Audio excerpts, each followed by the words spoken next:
Hello, this is Dylan Miller on Daily Dose Dylan, Spotify, Spreaker, iHeartRadio. This is Dylan Miller on Daily Dose Dylan. Alright, I got a pretty quick podcast for you today in my second to last podcast of the summer. Then, as you guys know, I'll be pretty limited as far as my availability to do certain podcasts. But anyway, unfortunately today you guys are going to be getting like two podcasts. The episode 220, that's from Friday. I don't know why I didn't upload, but just got that fixed. I have to figure out what it is that causes.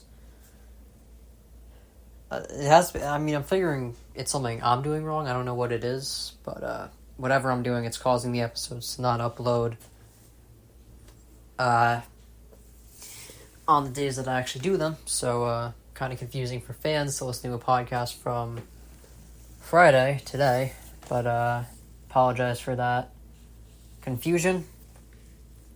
Anyway, I'm going to open up with college football over the weekend. So pretty rough week for the SEC. LSU, Texas A&M, and Florida all took losses. Florida losing to Miami. And I gotta say, Cam Ward, who I think entered through the transfer portal, did a fantastic job. 385 yards, 3 touchdowns. But yeah, Florida got absolutely destroyed there, 41-17. Listen, up until last year, the SEC had won 6 of the last 8 national championships. 6 of the last 8 national champions were from the SEC until Michigan last year. And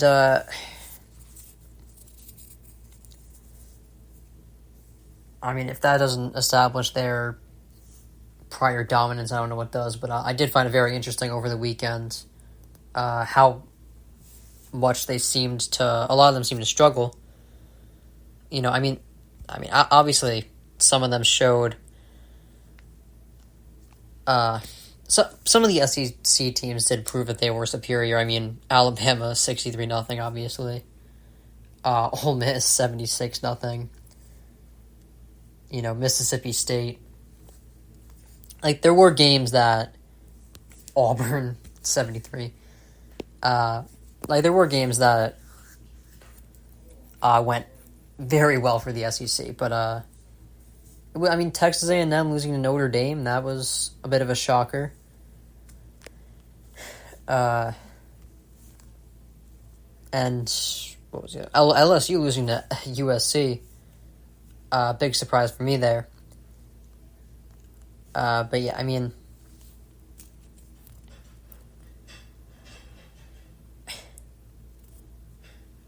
my biggest takeaway from the weekend was, the main thing I wanted to focus this segment on was Cam Ward from Miami coming out of the transfer portal.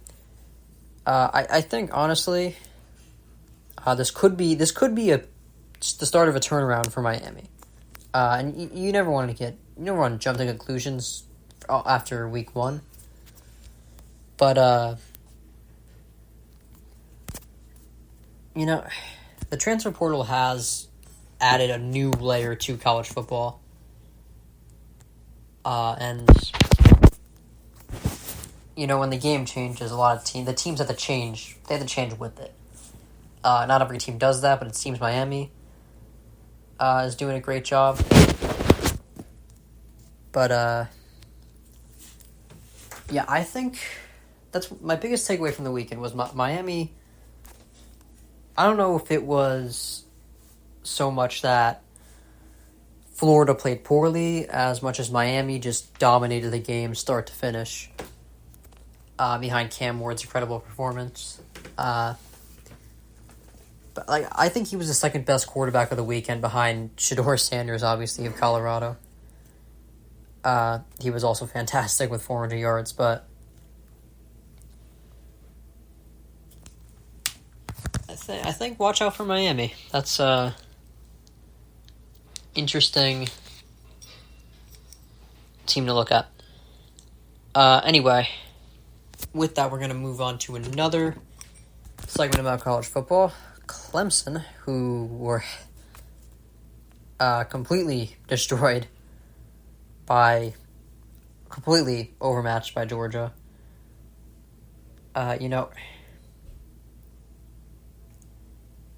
you don't want to overreact to week one, but that was a bit of a rough scene, I have to say. What was the offense? Was something crazy like 189 yards or something? What was it? 142 passing yards. Then we got 65. I'm doing math.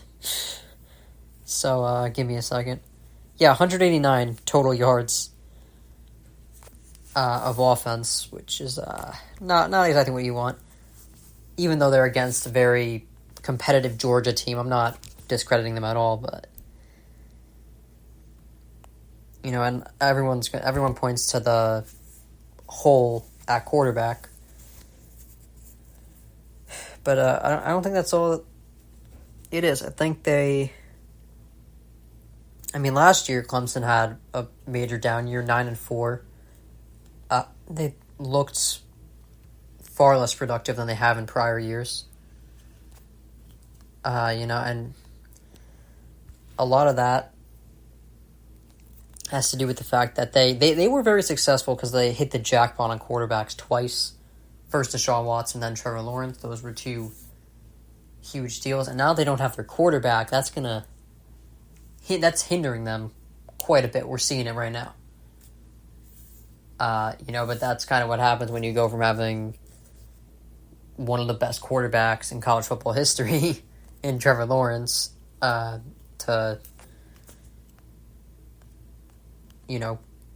Cade Klubnik. Can't even pronounce his name right. Klubnik. There we go. But, I have criticized before the fact that the NFL always seems to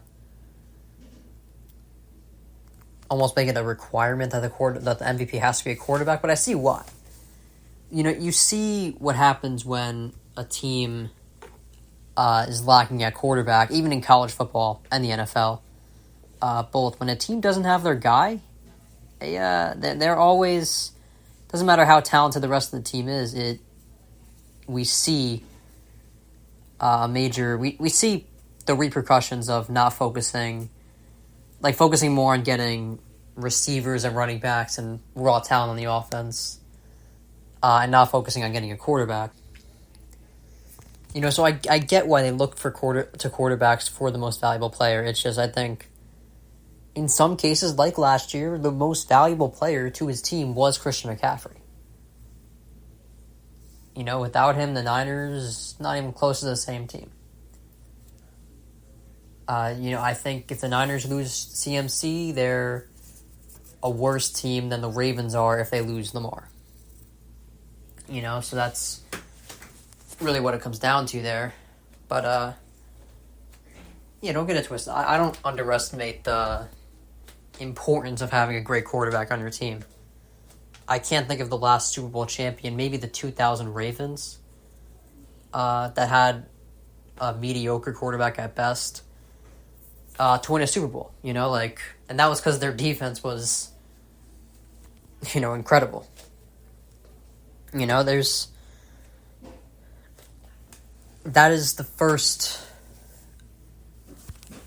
that's the last team I can think of that won a Super Bowl without a great quarterback. Because,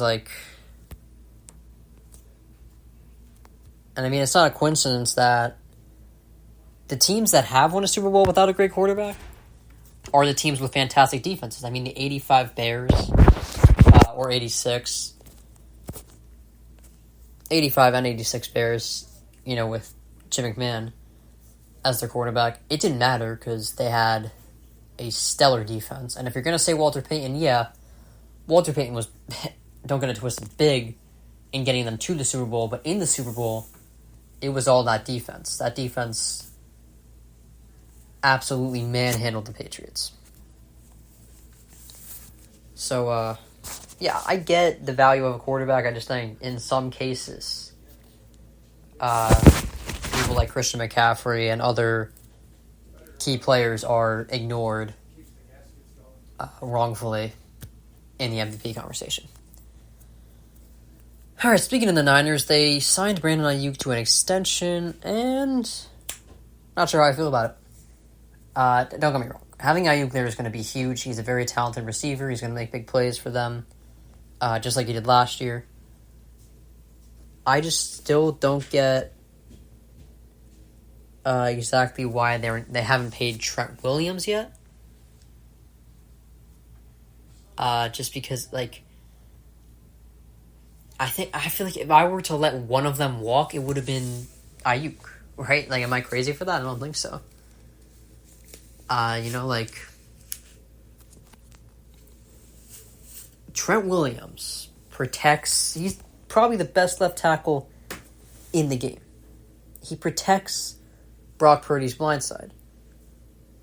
Ayuk, as I've said before, if you get rid of Ayuk, you're pretty much the 2019 Niners, who made the Super Bowl and damn near won it, with Jimmy Garoppolo, who I think is worse than Brock Purdy. And without a clear number one running back. I mean, Raheem Mostert, he's got talent, but he's not CMC. Right? Like, so I'm really surprised that they went with paying Ayuk first, because if Trent Williams doesn't play that first game, I don't think... One of my bold predictions for week 1 was the Jets beating the Niners, which I still stand by, but is it really a bold prediction if they go into that game without Trent Williams against that defensive line? I don't think it's a bold prediction anymore. So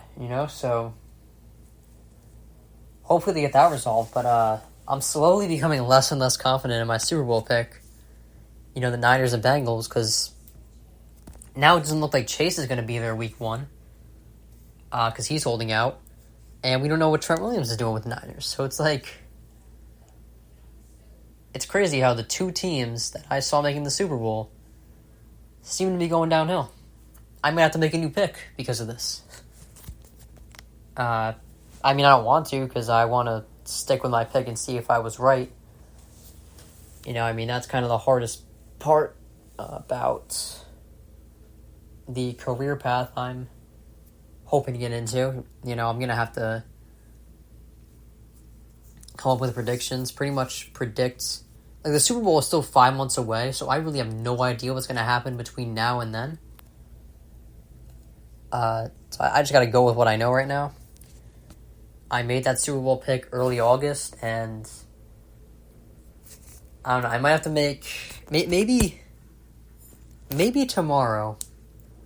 Maybe I'll think of possibly another Super Bowl pick. Maybe a backup, in case the Niners and Bengals, in case Trent Williams and in case Trent Williams and Jamar Chase continue to hold out, I'll have a backup pick that won't include the Niners or the Bengals. Because if they're missing Chase and Williams, they're cooked. They have no chance. In my opinion, at least. Because, especially with McCaffrey still having a lingering calf injury, Purdy's going to be under a lot more pressure than he's used to. And I don't think he's exactly what I would call an elite quarterback. As much as I like the guy, I think his story is fantastic. Being the last pick of a draft and damn near winning the Super Bowl. It's great, but I can't see him succeeding in another system that isn't Kyle Shanahan's. Alright, we're going to close out this quick podcast with Jerry Jones and the Cowboys. He pretty much stated that there's no need to get this Dak deal done before the season. As I said, they either overpay for Dak now or they do it after the season. And I believe after the season, the deal is going to be much worse for him. And Dak, I know he's going to get a big market, right? Because I'm pretty sure some people think I'm overly critical of Dak, and I'm not. I just think some people tend to overrate him. You know, I think he's top 12, maybe squeezing into the bottom half of the top 10. You know, he's got talent. He just can't win in the playoffs. You know, and I just completely forgot what I was going to say. But, like, still, teams, you know, if you're the 12th best, there's 32 starting quarterbacks in the league. If you're 10, 11, 12, that means there's anywhere between anywhere from 22 to 20 teams that would be upgrading at quarterback if they got Dak Prescott. You know, like, the Giants could use him. I don't know if they'll go after him. I got no idea. But there's definitely teams that can use him. Giants, the Steelers' quarterback situation is unclear right now. They got Wilson as the starter, but who knows how long he's going to last.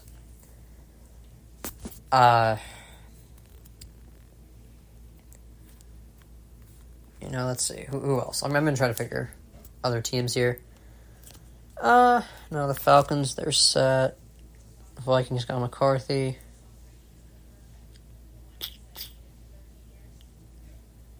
I mean, the Titans could go for him. That's an interesting team there. I mean, their quarterback situation is pretty crappy with Will Levis, but they might stick it out with him. The Saints are an interesting team. Derek Carr is not the answer. And, you know, Dak Prescott, as I said, he'd be an upgrade there, so why not go for him? You know, the Raiders, they're interesting. Seahawks they got Geno Smith right now, but, you know, again, Dak would be an upgrade. So pretty much any team that has a bad quarterback who isn't like a rookie that they're trying to like stick it out with, like, he would be an upgrade right now from Jaden Daniels, but the Commanders aren't getting rid of a guy that they just drafted. You know, so Dak, he's going to get a big market. So on Dak's side, I don't think he's worried about getting a contract with Dallas, because if he doesn't get a contract with them, he'll get signed elsewhere. You know? Like, he'll get offers pretty much. I think he'll get offers almost immediately once he hits free agency. So, and I think Dak has done a good job in these press conferences. He's been pretty clear, like, I don't mind leaving. I'm not worried about it. And he has, like I said, he has something to worry about. The Cowboys kind of do, because if they lose him, I mean, okay, you got CeeDee Lamb, but as you just said, quarterback is very important. You can't just rely on Cooper Rush, who played like 4 games well. You know, like, I would not want to trust Cooper Rush to run an offense for an entire season. He's a great backup, I'll give him that, but there's no way. Like, I would be giving almost everything I have to Dak here. But that, I think, is where the problem is. They don't want to give up $55 million for Dak. And I get that, but their alternative, I think, is much worse right now. Unless they really want to rebuild. You know, that's really, if you want to simplify the situation, you pay Dak or you go into a rebuild. Because without Dak, CeeDee Lamb is not going to carry a team anywhere further than they've already gone, right? Like, without Dak, they're not a playoff team. So, if I were Jerry Jones, I'd make a choice. Am I going to go? Well, I mean, I wouldn't think Jerry Jones would want to go into a rebuild because he's in his 80s, but either pay Dak so you have a few more shots at potentially a Super Bowl, assuming Dak gets his act together in the playoffs, or let him walk and rebuild. That's what it comes down to. Alright, so this podcast actually made 20 minutes. That's kind of crazy for 4 topics. But, alright, thanks for listening. I will be back tomorrow, and then after that, it's a huge question mark. But until then, this is Dylan Miller on Daily Dose Dylan. Spotify, Spreaker, iHeartRadio. This is Dylan Miller on Daily Dose Dylan. Have a good day. See you tomorrow.